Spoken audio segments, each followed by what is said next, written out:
ஒரு முக்கியமான செய்தியை உங்களுக்கு நான் சொல்ல விரும்புகிறேன்.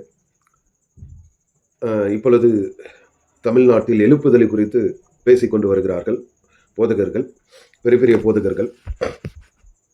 எழுப்புதல் எப்படி வரும் என்று பேசிக்கொண்டு வருகிறார்கள். ஒரு உதாரணத்திற்காக நான் சில வசனங்களை தருகிறேன். இயேசு எப்படி ஊழியம் செய்தார், அப்போஸ்தலர்கள் எப்படி ஊழியம் செய்தார்கள், அவர் வாழ்க்கையில எப்படி எழுப்புதல் வந்தது, ஜனங்கள் எப்படி ரட்சிக்கப்பட்டார்கள் என்பதை நான் இங்கே உங்கள் யாவருக்கும் தெரியப்படுத்த விரும்புகிறேன். எழுப்புதலுக்காக இரவும் பகலும் ஜெபித்துக் கொண்டிருக்கிறார்கள். ஓகே, அதுவும் ஒரு பக்கம் இருக்கட்டும். ஆனால் முக்கியமானது இங்க ஒரு செய்தியை நான் பதிவு செய்ய விரும்புகிறேன், வசனங்களோடு ஒப்பிட்டு. மத்தேயு சுவிசேஷம் 4ஆம் அதிகாரம் 23வது வசனம். பின்பு இயேசு கலிலேயை எங்கும் சுற்றி நடந்து அவர்களுடைய ஜெப ஆலயங்களில் உபதேசித்து ராஜ்யத்தின் சுவிசேஷத்தை பிரசங்கித்து ஜனங்களுக்கு உண்டாயிருந்த சகல வியாதிகளையும் சகல நோய்களையும் நீக்கி சுத்தமாக்கினார். இங்க 4:23 சொல்கிறது, இயேசு கலிலேயை எங்கும் சுற்றி நடந்து, அந்த கலிலேயை மொத்தம், அந்த பட்டணம் மொத்தம் சுற்றி நடந்து அவர்களுடைய ஜெப ஆலயங்களில் உபதேசித்து ராஜ்யத்தின் இந்த சுவிசேஷத்தை பிரசங்கித்து ஜனங்களுக்கு உண்டாயிருந்த சகல நோய்களையும் வியாதிகளையும் சகல நோய்களையும் நீக்கி சுஸ்தமாக்கினார். ஆண்டவர் ஒரு இடத்துல அமர்ந்து கொண்டு ஜெபித்து கொண்டு உபாசம் எடுத்துக்கொண்டு ஆண்டவர் இருக்கவில்லை. அவர்கள் கிராமங்கள் தோறும் பட்டணங்கள் தோறும் சென்று சுவிசேஷத்தை அறிவித்து கொண்டு வந்தார். அவர் பாருங்க, இங்க சுற்றி நடந்து அப்படின்னு சொல்லப்பட்டிருக்கு. அப்போ சுற்றி நடந்து புறப்பட்டு போனார். புறப்பட்டு போய் எங்கும் சகல ஜனங்களை சந்தித்தார், கிராமங்களை சந்தித்தார், பட்டணங்களை சந்தித்தார், சுவிசேஷத்தை அவர்களுக்கு அறிவித்தார். அவர்களுக்கு இருந்த வியாதிகளையும் நோய்களையும் குணமாக்கினார். அதற்கு பிறகுதான் ஜனங்கள் ரட்சிக்கப்பட்டார்கள். அதே மத்தேயு சுவிசேஷம் 9ஆம் அதிகாரம் 35 முதல் 38 வரை நான் வாசிக்கிறேன். பின்பு இயேசு சகல பட்டணங்களையும் கிராமங்களையும் சுற்றி நடந்து, பாருங்க இங்கே சொல்லப்பட்டிருக்கு, பின்பு இயேசு சகல பட்டணங்களையும் கிராமங்களையும் சுற்றி நடந்து ஜெப ஆலயங்களில் உபதேசித்து ராஜ்யத்தின் சுவிசேஷத்தை பிரசங்கித்து ஜனங்களுக்கு உண்டாயிருந்த சகல வியாதிகளையும் சகல நோய்களையும் நீக்கி அவர்களை சுஸ்தமாக்கினார். அவர் திரளான ஜனங்களை கண்டு அவர்கள் மெய்ப்பன் இல்லாத ஆடுகளைப் போல தோய்ந்து போனவர்களும் சிதறடிக்கப்பட்டவர்களுமாய் இருந்தபடினால் அவர்கள் மேல் மனதுருகி தம்முடைய சீசர்களை நோக்கி, அறுப்புக்கு எஜமானன் தமது அறுப்புக்கு வேலையாட்களை அனுப்பும்படி அவரை வேண்டிக் கொள்ளுங்கள் என்றார். பாருங்க, அனுப்பும்படி, ஒரு இடத்துல ஜெபிக்கும்படி அல்ல, ஒரு இடத்துல உபாசம் எடுத்து ஜெபிக்கும்படி ஆண்டவர் சொல்லவில்லை, அனுப்பும்படி. அப்போ புறப்பட்டு போக வேண்டும், கிராமங்களை சுற்றி திரிய வேண்டும், பட்டணங்கள் தோறும் சுற்றி திரிய வேண்டும், அங்கு ஜனங்களுக்கு இருக்கிற வியாதிகளை நோய்களை குணமாக்க வேண்டும், பிசாசனுடைய கட்டில் இருக்கிறவர்களை விடுவிக்க வேண்டும், அவர்கள் துன்பத்தில் இருக்கிறவர்களுக்கு கஷ்டத்தில் இருக்கிறவர்களுக்கு நன்மை செய்ய வேண்டும்.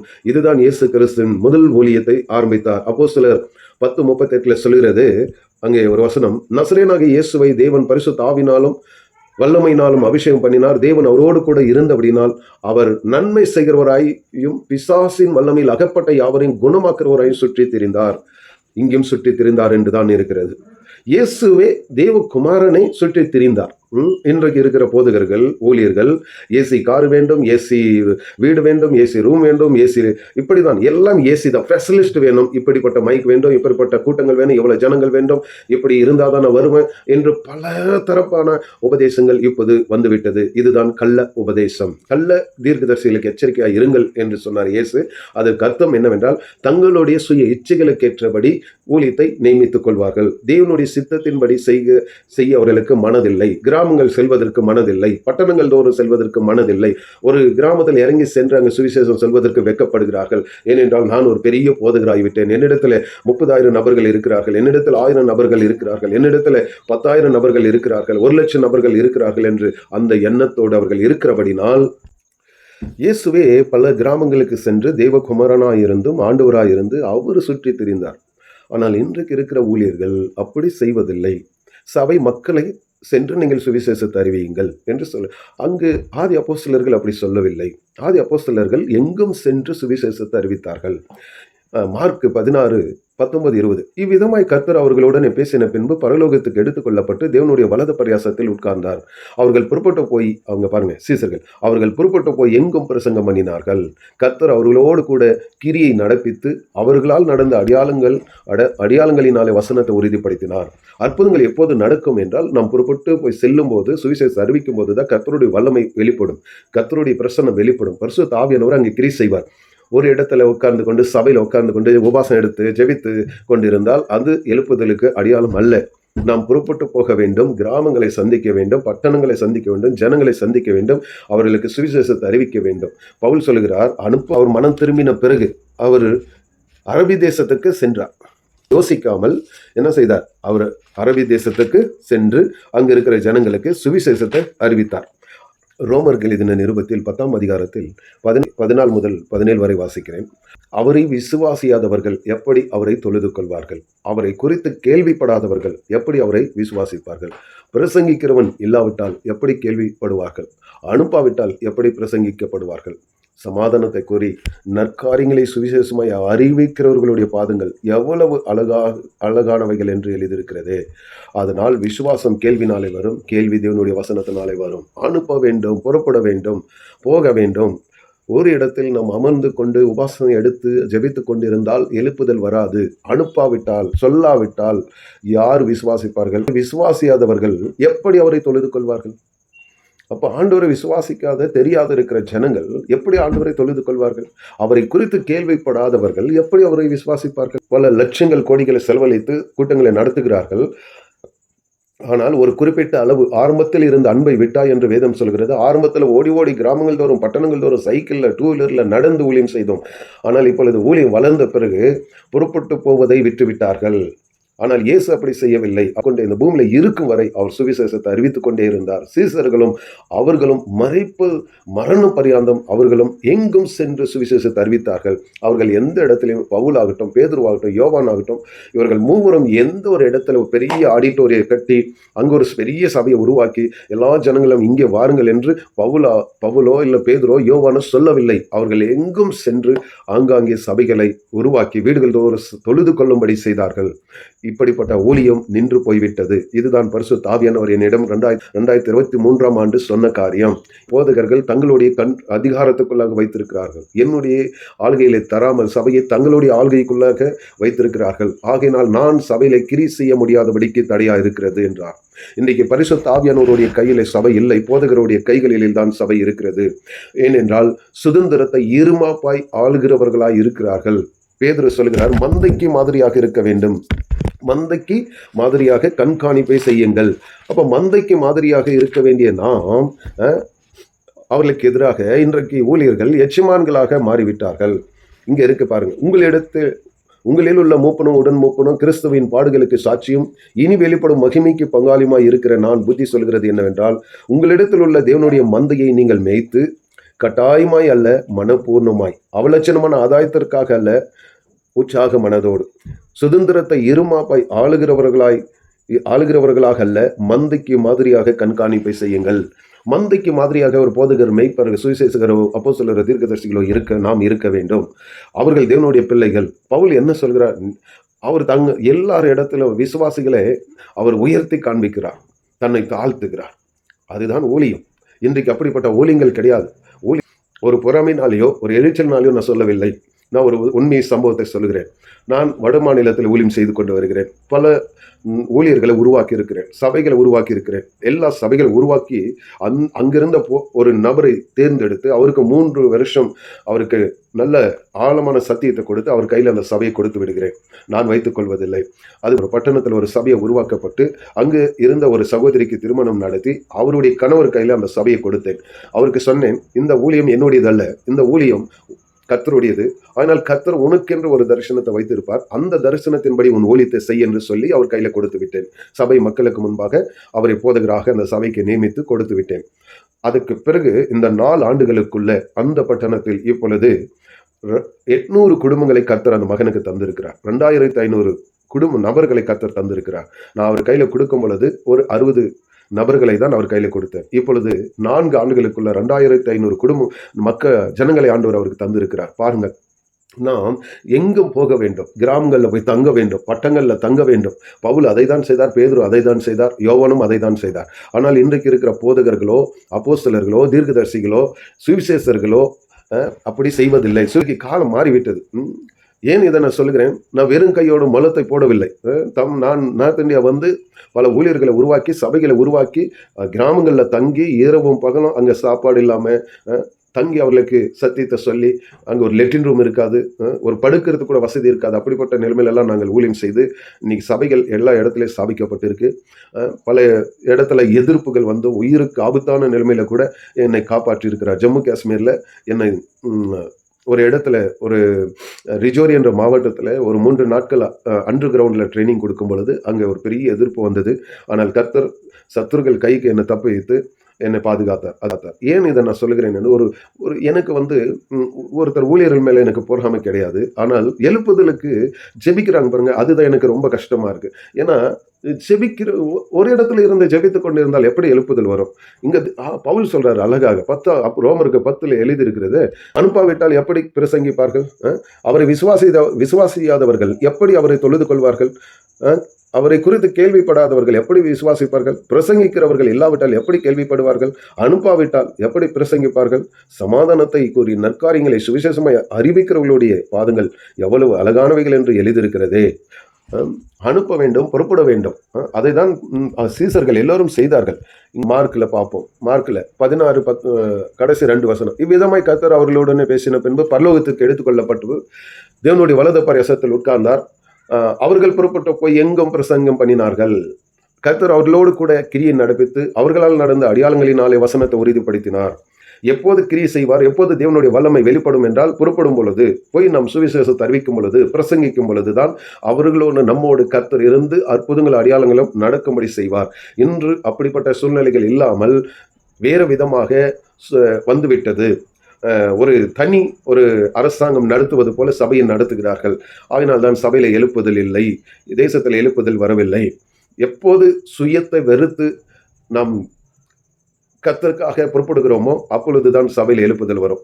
நான் ஒரு கருத்தை நான் சொல்ல விரும்புகிறேன். இதற்கு பல பேர் எதிர்ப்புகள் தெரிவிக்கலாம். ஆனால் ஒரு விஷயத்தை நான் உங்களுக்கு எதிர்ப்பை தெரிவிக்கிறவர்களுக்கு நான் சொல்ல விரும்புவது, கவனமாக கேளுங்க. தாவீது உரியாவின் மனைவியினுடைய மனைவியை எடுத்துக்கொண்டான், அவனை கொன்றும் போட்டு விட்டான். அவன் செய்த பாவத்தை ஒரு சின்ன தீர்க்கதரிசி அவன் வந்து சொன்ன உடனே தாவீது அவனை எதிர்க்கவில்லை, அவனுக்கு எதிராக பேசவில்லை. தாவீது தன் தவறை ஒத்துக்கொண்டு மன்னிப்பு கேட்கும்படி கர்த்தருடைய சமூகத்துக்கு சென்று அவர் மன்னிப்பு கேட்டார், மன்னிப்பை பெற்றுக்கொண்டார். கர்த்தர் மீண்டும் அவரை தூக்கி எடுத்தார். ஆனால் இன்றைக்கு அப்படி கிடையாது. விசுவாசிகள் என்ன செய்கிறாங்கன்னா, நான் இந்த போதகரை சேர்ந்தவர், ஒரு போதகரை நாம் அவருடைய ஒரு தவறை நாம் சொல்லிவிட்டால் உடனடியாக ஊழியர்களும் மற்ற விசுவாசிகளும் பொங்கி எழுந்து விடுகிறார்கள். அன்பான தேவ பிள்ளைகள், அப்படிப்பட்டவர்களுக்கு நான் எச்சரிக்கையாக சொல்றேன், கேளுங்க. நான் சாமானியமா அந்த ஊழியத்துக்கு வரவில்லை. கர்த்தர் என்னை எந்த அளவுல இருந்து என்னை தூக்கி எடுத்தார் என்பது உங்களுக்கு தெரியாது. நான் படிப்பறிவு இல்லாத ஒரு மனிதன். என்னை புறக்கணித்து இருந்த ஜனங்கள் மத்தியிலே என் பட்டணம், என் குடும்பம், என் இனத்தார் எல்லோரும் புறக்கணிக்கப்பட்டு ஒன்றுக்கு உதவாத இருந்த என்னை இன்றைக்கு கர்த்தர் எடுத்து வட மாநிலத்தில் பயன்படுத்தி கொண்டு வருகிறார். பல சபைகளை உருவாக்க வைத்திருக்கிறார், ஊழியர்களை உருவாக்கி இருக்கிறார். 300 ஊழியர்களுக்கு மேலாக உருவாக்கப்பட்டிருக்கிறது, எங்கள் ஊழியத்தில் உருவாக்கப்பட்டிருக்கிறது. ஏன் இதை நான் சொல்கிறேன் என்றால், நாம் உலகத்துக்காக வேண்டிக் கொள்ளாமல் நமக்கு தந்தவர்களை இப்பொழுது அவர்களுக்காக வேண்டிக் கொள்ள வேண்டும். மதுபானம் இயேசுவின் இருந்த நாட்கள்ல இருந்தது. இயேசு அதெல்லாம் மதுபானத்துக்கோ இல்ல விபச்சாரத்துக்கோ இல்ல உலகத்தில் உள்ள பாவத்துக்கோ அவர் ஜெபிக்கவில்லை. பாவத்தை போக்கும்படிக்கு அவர் பாவத்திலிருந்து ஜனங்களை விடுவிக்கும்படிக்கு தான் இயேசு வந்தாரே தவிர அவர்களுக்கு ஆண்டவரே அந்த பாவத்தில் தேவனே இந்த பாவத்திலிருந்து ஜனங்களை விடுதலையாக்கும் என்று இயேசு ஜெபிக்கவில்லை. அவர் பாவத்தில் அக்கிரமத்தில் மரித்து கிடந்தவர்களை உயிர் பிரித்தார். நம்முடைய ரத்தத்தினால் அவர்களை பரிசுத்தமாக்கினார். நாம் இன்று என்ன செய்கிறோம்?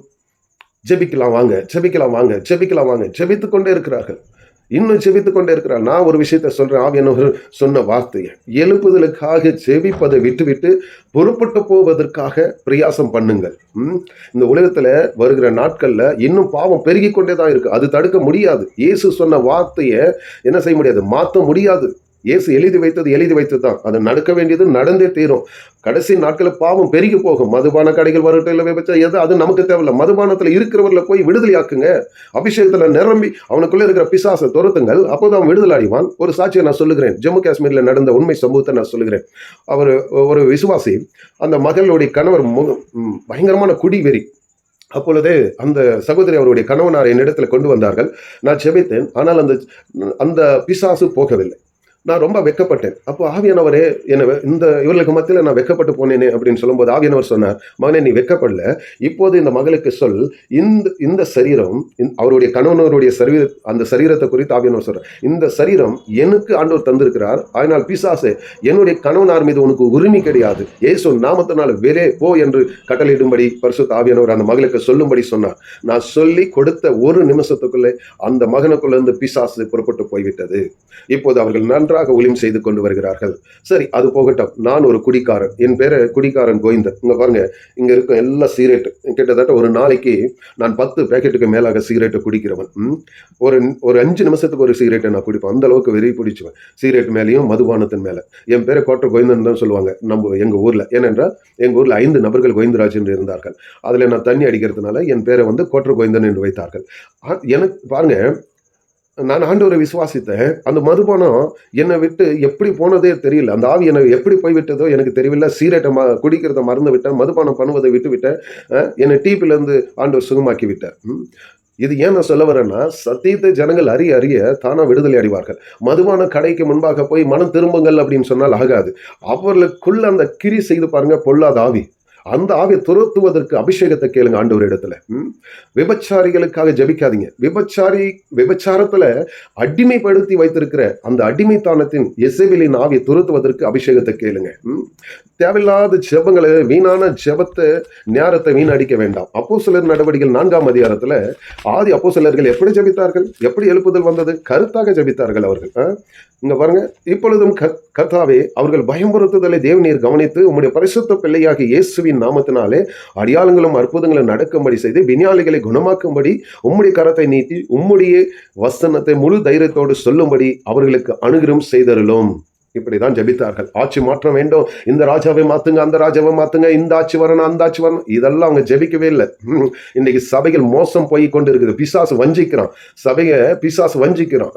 இதை தேவையில்லாத ஜபங்கள் இன்றைக்கு சபையில செய்து கொண்டு வருகிறார்கள். நான் ஒரு பெரிய ஊழியத்தை அறிவேன். அந்த ஊழியம் இந்தியாவில் ஒரு பிரபலமான ஊழியம். 2019ஆம் ஆண்டு இருந்து நான் பார்க்கிறேன். அந்த ஊழியம் மேலே இருக்கிற அரசாங்கத்துக்காக பிஜேபி அரசாங்கத்தை மாற்ற வேண்டும் என்று இரவும் பகலும் ஜெபிக்கிறார்கள். ஆனால் ஆவியானவர் என்னிடத்தில் சொன்னது, அதற்கு எதிராக நீ ஜெபிக்க வேண்டான்ட்டார். ஏனென்றால் ரோமருக்கு எழுதின 13ஆம் அதிகாரத்துல ஆண்டவர் என்னோடு பேசினார். ஏனென்றால் இந்த உலகத்தில் இருக்கிற எல்லா ராஜ்யங்களும் தேவனாலே ஏற்படுத்தப்பட்டிருக்கிறது. ஆகினால் அதற்கு எதிராக நாம் ஜெபிக்க கூடாது. நம்முடைய சித்தத்துக்கு ஏற்றபடி அவர்களை ராஜ்யம் கொண்டு வர ஜெபிக்க கூடாது. ஏனென்றால் இங்கே வசனம் சொல்லுகிறது, எந்த மனுஷனும் மேலான அதிகாரம் உள்ளவர்களுக்கு கீழ்ப்படிய கடவான். ஏனென்றால் தேவனால் என்று ஒரு அதிகாரம் இல்லை. உண்டாயிருக்கிற அதிகாரங்கள் எல்லாம் தேவனால நியமிக்கப்பட்டிருக்கிறது. பாருங்க, உண்டாயிருக்கிற சகல அதிகாரங்களும் தேவனால நியமிக்கப்பட்டிருக்கு. ஒரு அரசாங்கம் வந்துட்டா எனக்கு நீதி கிடைக்கும் என்று நினைப்பது தவறு. ஏனென்றால் இது மனுஷனுடைய ராஜ்யம். இன்னும் தேவனுடைய ராஜ்யம் இந்த பூமிக்கு வரல. மனுஷனுடைய ராஜ்யம் எப்போதும் என்ன இருக்கும்? குறை இருந்துட்டே இருக்கும். ஒழுங்குபடுத்த முடியாது, சரிப்படுத்த முடியாது. எந்த ஒரு நபர் வந்தாலும் சரிப்படுத்த முடியாது. தேவ தூதனை இந்த பூமி ஆளுகை செய்தால் கூட இந்த பூமியை சரிப்படுத்த முடியாது. இயேசு கிறிஸ்து மாத்திரம் தான் இந்த பூமியை சரிப்படுத்த முடியும். அவருடைய ராஜ்யம் வரும் பொழுதுதான் இந்த பூமியில இருக்கிற எல்லா கஷ்டங்களும், துன்பங்களும், கண்ணீரும் நீக்கப்படும். அதற்கு முன்பாக இந்த மனுஷனுடைய ராஜ்யத்துல என்னதான் நாம் போராடி ஜெபித்தாலும் என்ன செய்ய முடியாது? நன்மையை பார்க்க முடியாது. ஏனென்றால் இயேசு சொன்ன வார்த்தை, கடைசி நாட்களில் அன்பு தணிந்து போகும், பாவம் பெருகி போகும், அக்கிரமம் மிகுதியாயிருக்கின்றார். இனி பாவம் குறைவதற்கு வாய்ப்பே கிடையாது. இனி ஜனங்களுக்குள்ள அன்பு பார்ப்பதற்கு இனி இடமே கிடையாது. அன்பு குறைந்து போகும். அதுக்கு பிறகு பாருங்க 13:2 பார்க்கிறோம். அதனால் அதிகாரத்திற்கு எதிர்த்து நிற்கிறவன் தேவனுடைய நியாயத்திற்கு எதிர்த்து நிற்கிறான். அப்படி எதிர்த்து நிற்கிறவன் தங்களுக்கு தாங்கள் ஆக்கினியை வரவித்துக் கொள்கிறார்கள். மேலும் அதிகாரிகள் நற்கிரிகளுக்கு அல்ல துர்க்கிரிகளுக்கே பயங்கரமாய் இருக்கிறார்கள். பாருங்க, அதிகாரிகள் நற்கிரிகளுக்கு அல்ல துர்க்கிரிகளுக்கே பயங்கரமாய் இருக்கிறார்கள். ஆகினால் நீ அதிகாரத்திற்கு பயப்படாது இருக்க வேண்டும் என்றால் நன்மை செய், அதனால் உனக்கு புகழ்ச்சி உண்டாகும். உனக்கு நன்மை உண்டாகும் பொருட்டு அவன் தேவனுடைய ஊழியக்காரனாயிருக்கிறான். பாருங்க, உனக்கு நன்மை உண்டாயிருக்க முடியும். நமக்கு நன்மை உண்டாயிருக்கதான் தேவனுடைய ஊழியக்காரன். அவர்களுக்கு எதிராக நாம் செபிக்கவே கூடாது. ஏனென்றால் அவர்களும் தேவனுடைய ஊழியர்கள் தான். அதுக்கு பிறகு நாம் பார்க்கிறோம். பாருங்க, ஆகினால் நீங்கள் கோபாக்கினியின் மித்தம் மாத்திரமல்ல மனசாட்சியின் மித்தம் கீழ்ப்படிய வேண்டும். இதற்காகவே நீங்கள் வரியம் கொடுக்கிறீர்கள். இங்க ஒரு வசனம் இருக்கு பாருங்க. அவர்கள் எதற்காக நியமிக்கப்படுகிறார்கள் என்றால், இந்த உலக அரசாங்கம் எதற்காக நியமித்து இருக்கிறார் தேவன் என்றால், தீமை செய்கிறவர்கள் மேல் கோபாக்கினி வரும் பண்ணும்படிக்கு அவன் நீதியை செலுத்துகிற தேவனுடைய ஊழியக்காரனாய் இருக்கிறான். இந்த பூமி இனி அழிவுக்கு ஆயத்தமாக இருக்கிறது. நீதிக்கு இல்லை, அநீதிக்கு ஆயத்தமாக இருக்கிறது.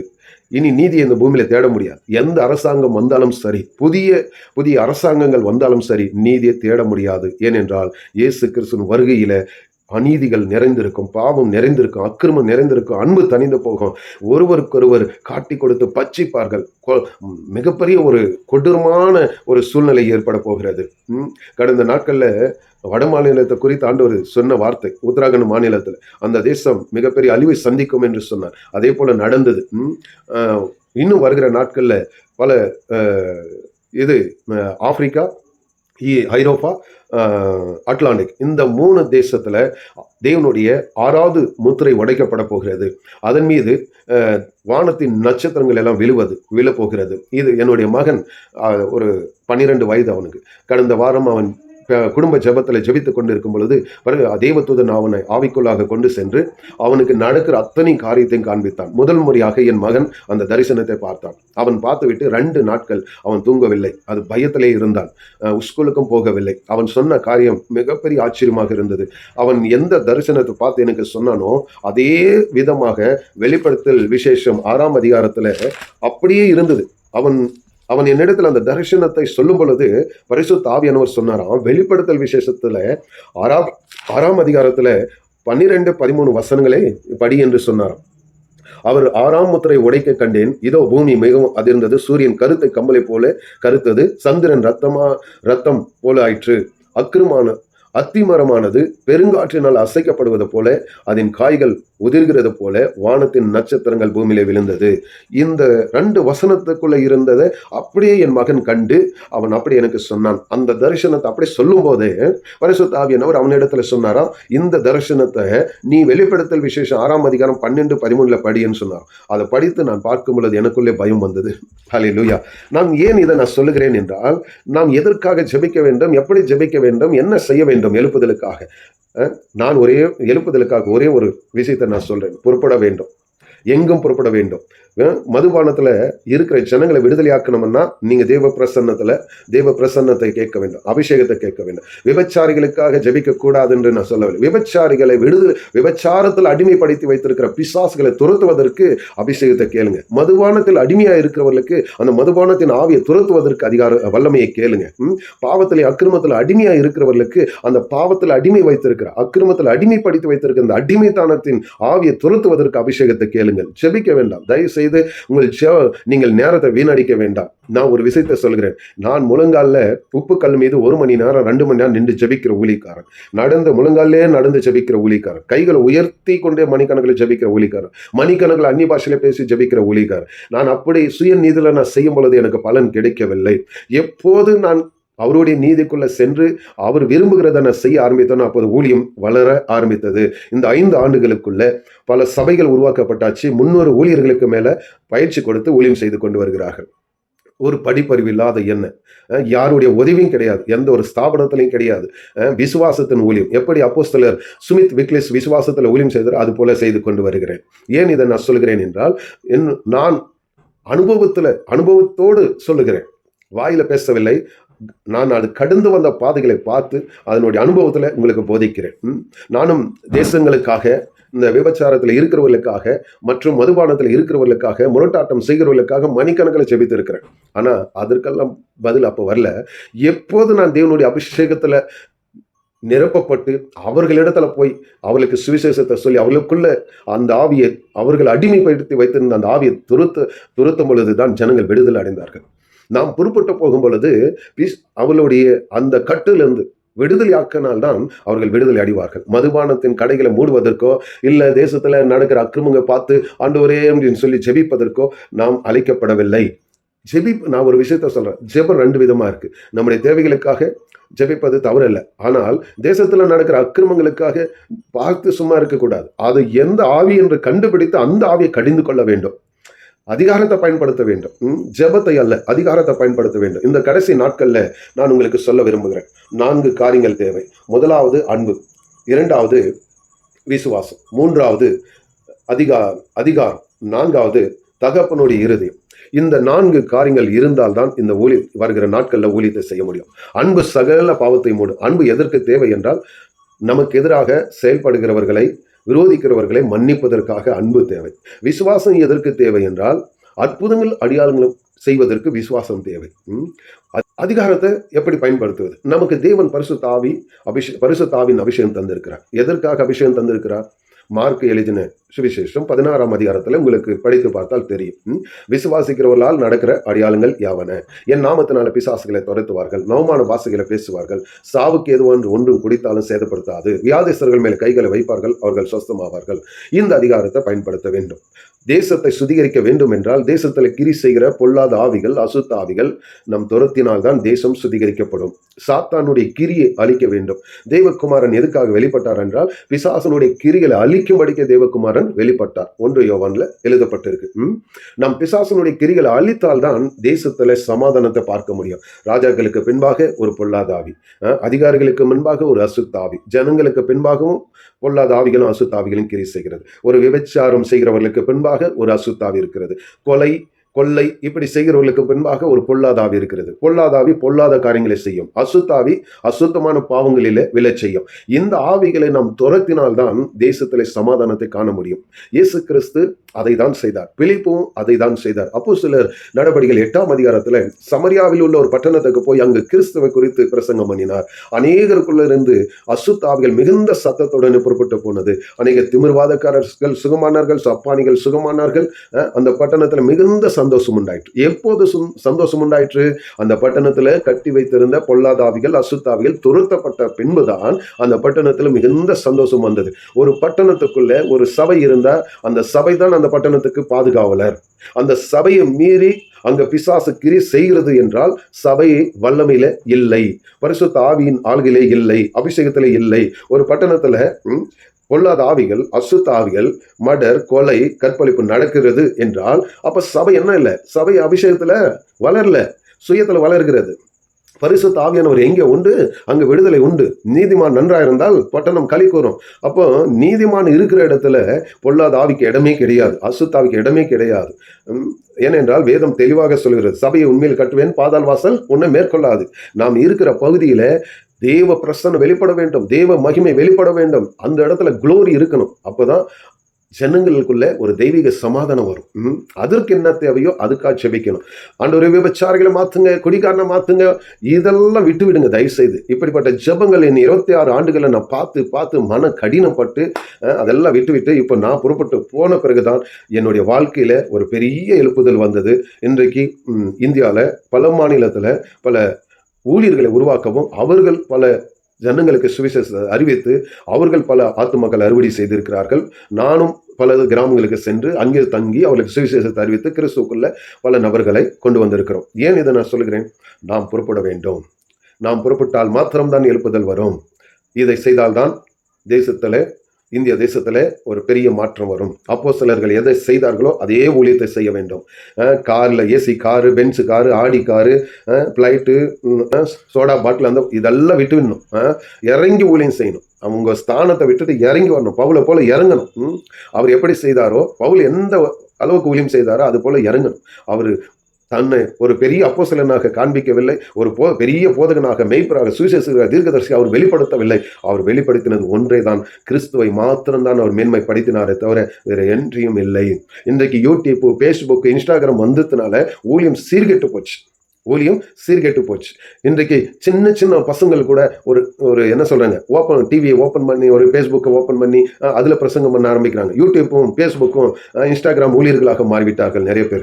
இப்பொழுது ஒரு தமிழ்நாட்டில் மாத்திரமல்ல, இந்தியா முழுவதில் ஒரு 5 நாட்களோ 10 நாட்களோ 1 மாசமோ 3 மாசமோ ட்ரைனிங் போயிட்டு வந்து விட்டா உடனே அவர்கள் வந்து அப்போஸ்தலர்களும் தீர்க்கதரிசிகளாக மாறிவிடுகிறார்கள். இந்த ஊழியம் என்பது விளையாட்டாகி விட்டது. இப்போது வாலிபர்களுக்கு எல்லாம் நான் சொல்வது ஒன்றுதான். வாலிபர்களை நீங்கள் இப்போது என்ன செய்யணும் அதை நான் சொல்றேன், கேளுங்க. நீங்க எந்த ஒரு இது வரைக்கும் எப்படிப்பட்ட ஊழியத்தை செய்திருந்தாலும் விட்டு விடுங்க. இனிமேல் நான் சொல்ற மாதிரி நீங்க செஞ்சு பாருங்க, சக்சஸ்ஃபுல்லாகும்.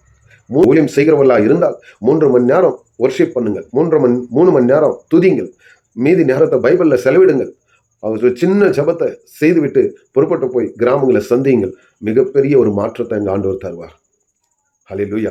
துதிப்பதற்கு பிசாசு விட மாட்டான், ஆராதிப்பதற்கு பிசாசு தடை பண்ணுவான். ஏனென்றால் துதினாலே எரிகோ மதில் விழுந்தது. துதினாலே சிறைச்சாலை கதவுகள் உடைந்தது. துதினாலே தாவீது சிங்கத்தின் வாயில் என்ன செஞ்சான்? அவன் கரடியையும் சிங்கத்தையும் கொன்றான், கோலியாத்தை கொன்றான்.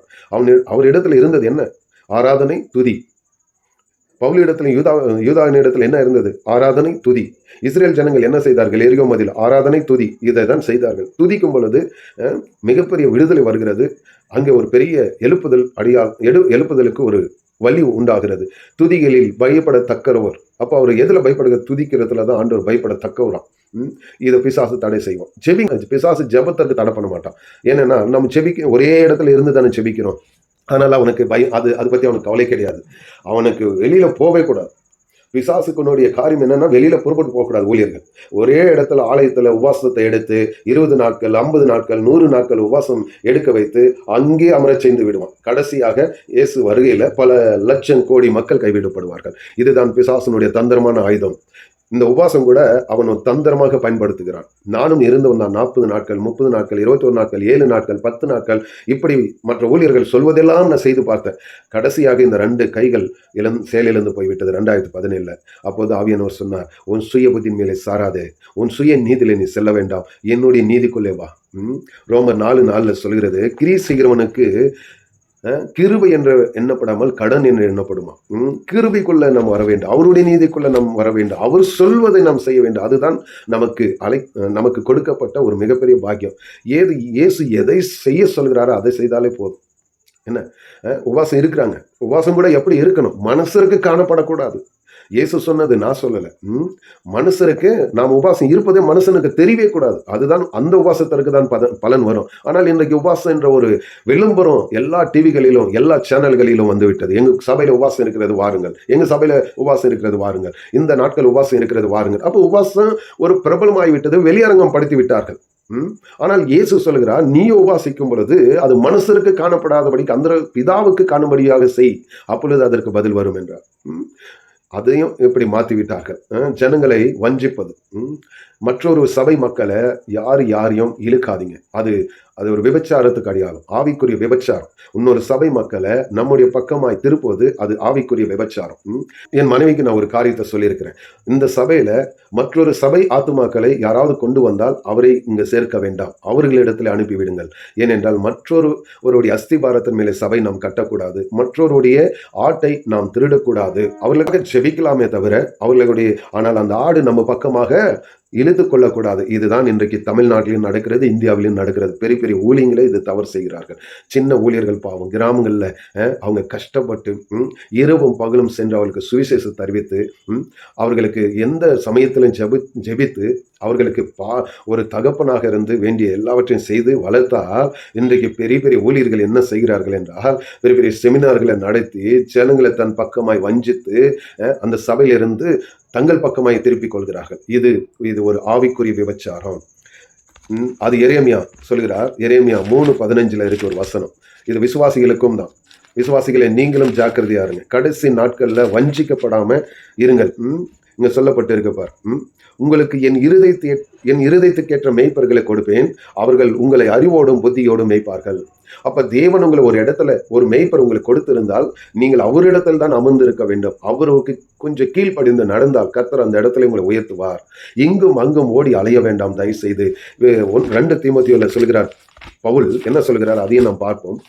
அங்கே தங்கள் சுய இச்சைகளுக்கு ஏற்ற போதகர்களை தெரிந்து கொள்வார்களாம். கடைசி நாட்கள்ல இது நடக்கும். தங்கள் சுய இச்சைகளுக்கு ஏற்ற போதகர்களை தெரிந்து கொள்வார்களாம். இங்க இருக்க பாருங்க, 2 தீமோத்தேயு 4:3 வசனம்.